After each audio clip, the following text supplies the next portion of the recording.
오늘 말씀은 열왕기상 14장 말씀입니다. 하나님을 떠나지 말라라는 제목으로 함께 나누도록 하겠습니다. 이제 여로보암이 하나님으로부터 허락받은 이스라엘을 다스리게 되었습니다. 그런데 그 가운데 하나님은 그를 왕으로 세워주셨지만 세워주신 하나님을 섬기는 것이 아니라 여로보암은 끊임없이 우상을 섬겼습니다. 죄악 가운데 들어갔습니다. 그렇기 때문에 하나님께서는 하나님의 진노하심이 그 땅 가운데 임할 것을 말씀해 주십니다. 1절과 2절 말씀을 보면 이렇게 나와 있습니다. 그때에 여로보암의 아들 아비야가 병든지라. 여로보암이 자기 아내에게 이르되 청하건대 일어나 변장하여 사람들이 그대가 여로보암의 아내임을 알지 못하게 하고 실로로 가라. 거기 선지자 아히야가 있나니 그는 이전에 내가 이 백성의 왕이 될 것을 내게 말한 사람이니라. 이 여로보암이 정치적인 힘이 있었어요. 그런데 그 정치적인 힘으로 정권을 말하자면 통치를 할 수 있는 왕위에 올라가기를 원했지만 그렇지만 이 여로보암은 실패했습니다. 그래서 이제 피해 있었습니다. 솔로몬을 피해 있었고 르호보암을 피해 있었습니다. 그러나 하나님의 허락하신 가운데 그 재능을 하나님께서는 사용하십니다. 그래서 이제 이스라엘 전체를 다스리는 나라가 아니라 나라가 반위로 나뉘어서 솔로몬의 아들이었던 르호보암이 다스리던 남유다와 이 북쪽에 있는 10개 지파로 구성된 북이스라엘의 왕으로 세워지게 됩니다. 그런데 그때 죄악으로 가득했던 그의 통치와 그의 삶 가운데 한 사건이 벌어집니다. 그건 무엇이었는가? 이 아비야라는 아들이 병들어서 죽게 된 것입니다. 그러니 이 아들이 병들어 죽게 됐을 때 이제 이 운명이 어떻게 될지 궁금한 거예요. 이 병이 나을지 안 나을지 당연한 부모의 심정 아니겠습니까? 그래서 아내에게 변장을 하고 자기가 이 왕에 오를 것을 예언해 주었던 선지자에게 보내게 됩니다. 말하자면 자기가 지금 떳떳하게 찾아갈 수가 없는 거예요. 그리고 또 아내를 보낼 때에도 자기가 보냈다고 할 수가 없는 거예요.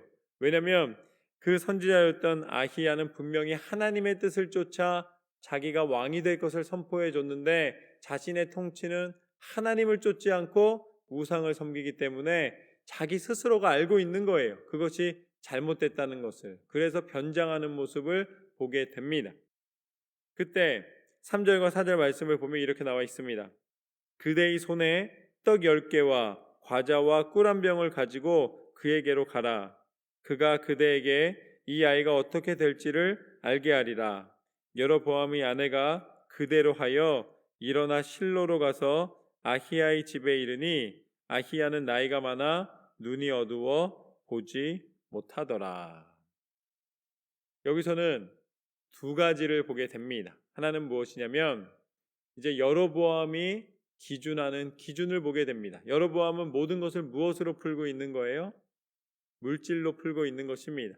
아히야에게 이제 떡과 과자와 꿀, 이건 다 귀한 것들을 그에게 선물로 주면 그의 마음이 흡족하여 그 가운데 예언의 말씀을 줄 것이다라는 이 여로보암의 판단입니다.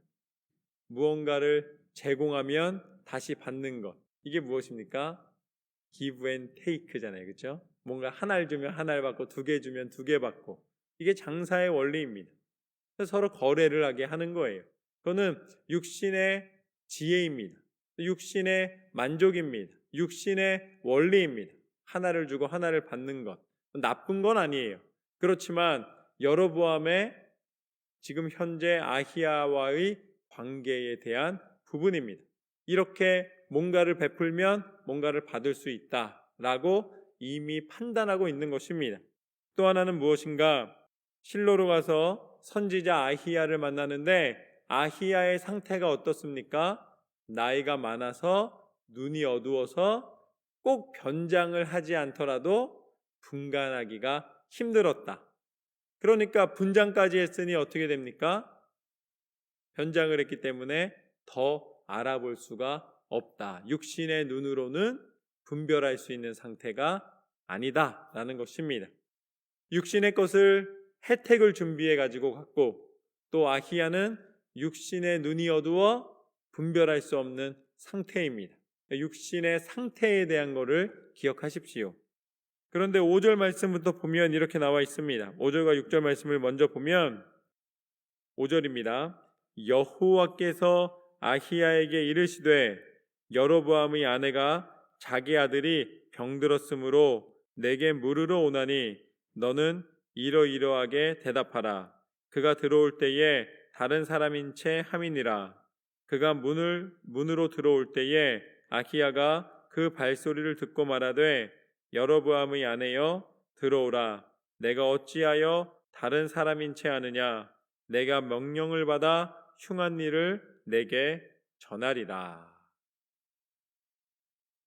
지금 현재 육체의 꿀, 또 육체의 어두운 상황 가운데 여로보암의 아내, 왕의 아내가 자신 아들의 이 병든 상태의 결과를 알기 위해 아히야를 찾아왔습니다. 그런데 아히야는 그 사실을 어떻게 합니까? 육체의 눈으로는 알 수 없으나 하나님이 그에게 나타나셔서 말씀해 주고 계십니다. 여로보암 왕은 꿀을 들고 왔어요. 그건 다른 말로 무슨 이야기냐? 꿀을 들고 와서 꿀 같은 대답을 듣고 싶은 거예요. 자기가 원하는 대답을 듣고 싶은 것입니다. 그 아이 걱정하지 말아라. 깨끗하게 날 것이다. 라는 그런 부탁을, 그런 이야기를, 예언을 듣고 싶고, 막상 그게 아니라 할지라도 꿀과 과자를 통해서 그의 병이 치료되는 것을 기대함으로 왔습니다. 그렇지만 하나님의 뜻은 무엇이었습니까? 흉한 소식을 전하게 될 것이다. 여러분, 이것이 바로 육신의 기대와 영적인 분별력입니다. 영적인 분별력은 육체의 혜택으로 흐려지는 것이 아니라 기도하고 하나님의 뜻이 전달될 때에 비로소 그 사실을, 그 상황을 정확하게 알게 되는 줄로 믿습니다. 그래서 육체의 눈으로는 거래를 통해서 무언가 상황을 유리하게 만든다면 영적인 지혜는 무엇인가? 영적인 지혜는 하나님이 그때에 행할 일과 나타날 징조와 하나님의 뜻을 보여주시는 것입니다. 그렇기 때문에 우리는 하나님 앞에 영으로 깨어 하나님의 음성을 들어야 할 줄로 믿습니다. 과자로 바꾸는 소식이 아니에요. 눈이 어두워서 듣지 못하거나 보지 못하는 것이 아닙니다. 그럼 핑계를 댈 수가 없는 거예요.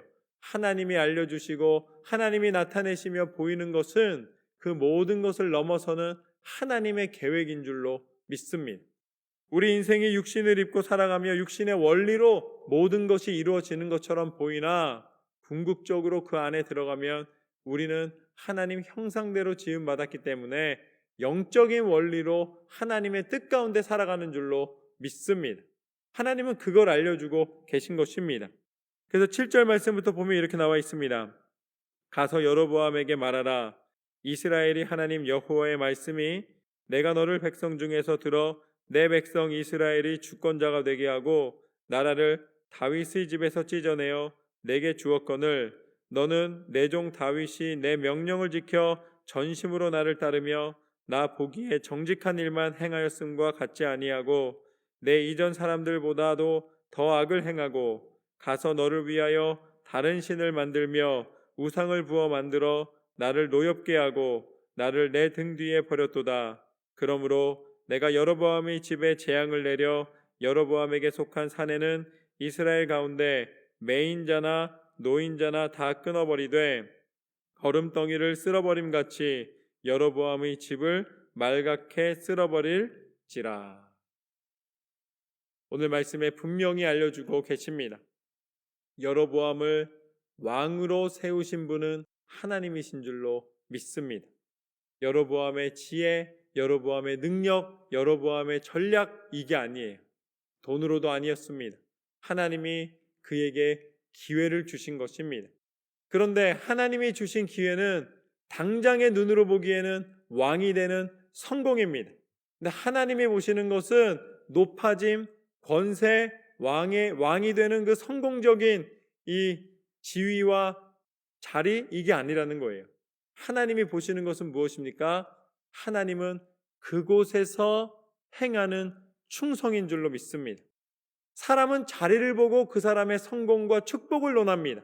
그러나 하나님은 어느 자리에서든지 그가 정직과 성실과 신앙과 충성과 순종으로 나아갈 때에 그곳에 하나님의 축복과 은혜가 있는 줄로 믿습니다. 하나님은 높고 낮음으로 사람을 평가하시는 분이 아니십니다. 그 중심에 하나님을 향한 마음이 무엇인가? 사람이 보는 것과 같지 아니하다. 내가 너를 세워 왕으로 만들어 주었건만 만드신 하나님을 저버리고 우상을 섬김이 무엇이란 말인가? 너는 결국 걸음더미가 쓰러짐과 같이, 다 쓸어버려지는 것과 같이 결국 너와 그 모든 남자들은 다 그렇게 쓸어버림을 당할 것이다. 이것은 무엇입니까? 남자들이 쓸어버림을 당할 것이다 라는 것은 무엇을 의미하냐면 당시에는 전쟁을 의미하는 거예요. 전쟁에 나가는 남자들은 전쟁을 준비해서 전쟁을 치르게 됩니다.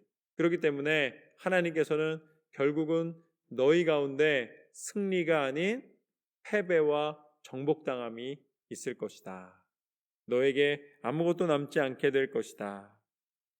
비록 절망 가운데 있는 상황을 예언하시지만 우상을 섬기는 결과에 대하여 하나님은 심판을 거두지 않으신다는 것을 분명히 알려주고 계십니다.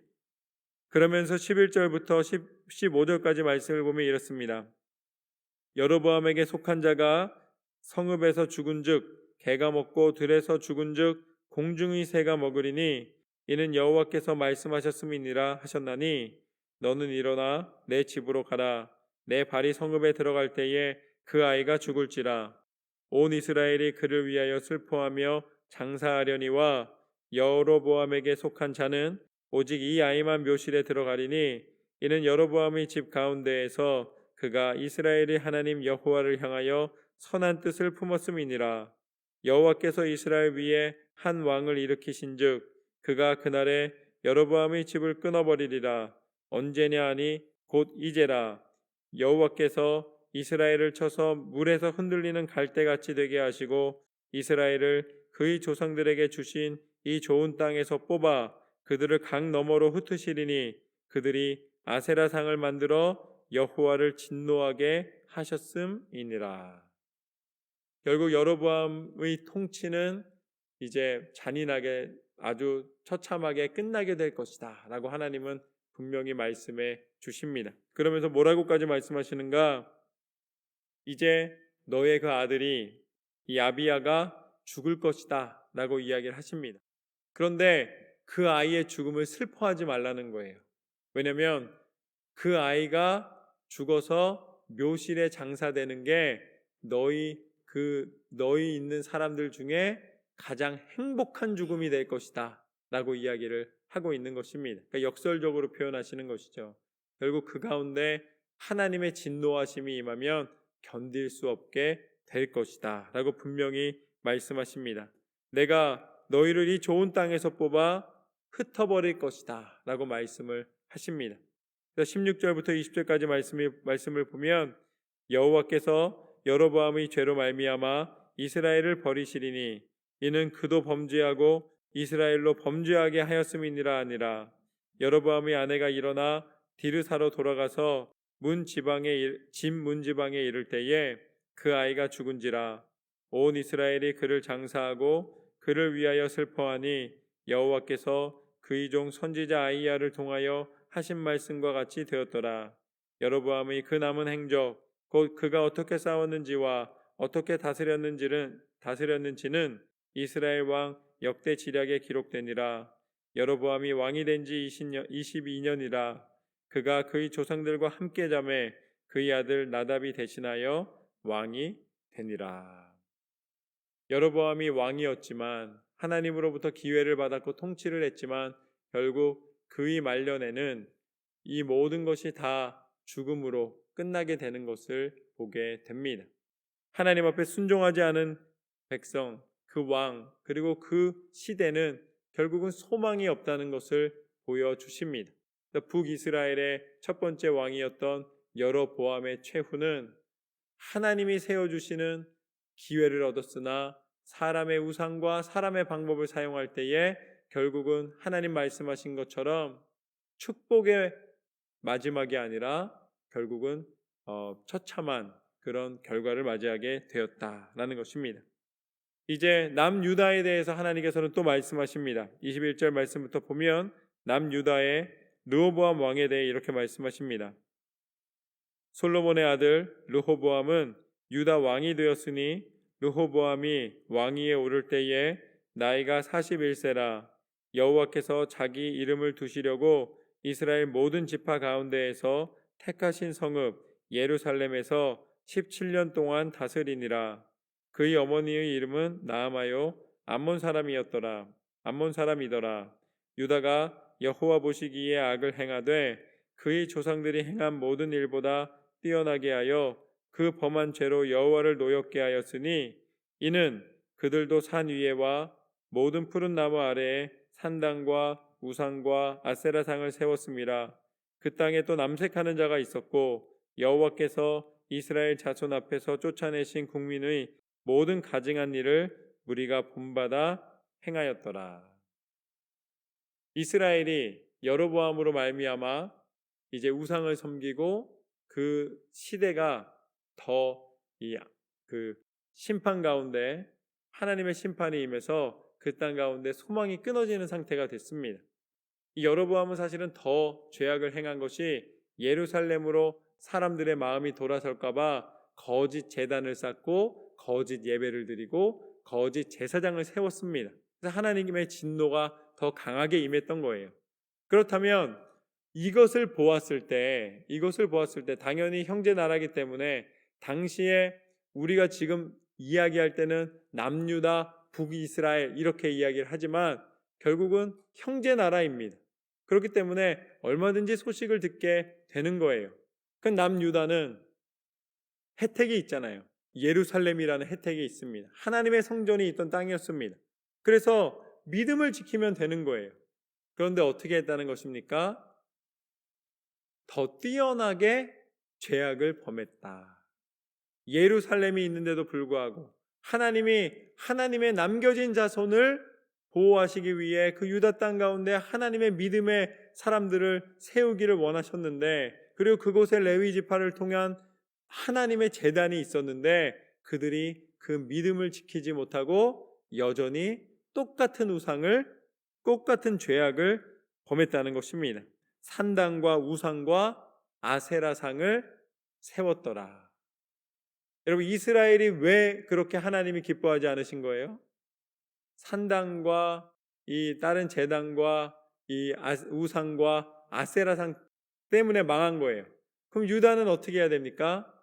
하나님의 거룩한 성전에서 지성소로 들어가 하나님을 예배하였더라. 그러면 사실은 더 이상 이야기할 게 없는 거예요. 하나님께서 아마 다시 통일 왕국까지도 이루어 주실 수 있었을 것입니다. 그런데 똑같은 죄를 짓고 있는 거예요. 사람의 어리석음을 보게 되는 것입니다. 모든 가증한 일을 무리가 본받아 행하였더라. 거기 육신의 우상을 쫓는 일을 본받아 행할 때에 하나님께서는 그 땅 가운데도 하나님의 이 심판이 임하게 됩니다. 그래서 25절 말씀부터 보면 르호보암 왕 제5년에 애굽 왕 시삭이 올라와서 예루살렘을 치고 여호와의 성전의 보물과 왕궁의 보물을 모두 빼앗고 또 솔로몬이 만든 금 방패를 다 빼앗은지라.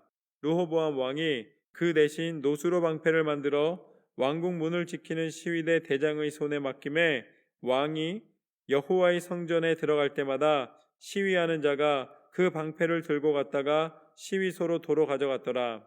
르호보암의 남은 사적과 그가 행한 모든 일은 유다 왕 역대 지략에 기록되지 아니하였느냐. 르호보암과 여로보암 사이에 항상 전쟁이 있으니라. 르호보암이 그 조상들과 함께 자니 그의 조상들과 함께 다윗성에 장사되니라. 그의 어머니의 이름은 나아마요 암몬 사람이더라. 그의 아들 아비암이 대신하여 왕이 되니라. 이 왕국이 분열된 다음에 첫 번째 왕이었던 르호보암 역시 우상을 섬기다가 그 마지막이 그렇게 행복한 마지막이 되지 않는 모습을 보게 됩니다.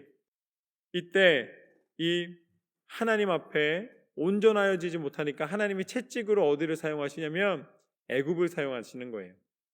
그래도 유다는 애굽하고 그렇게 나쁜 관계로 지내지 않았습니다.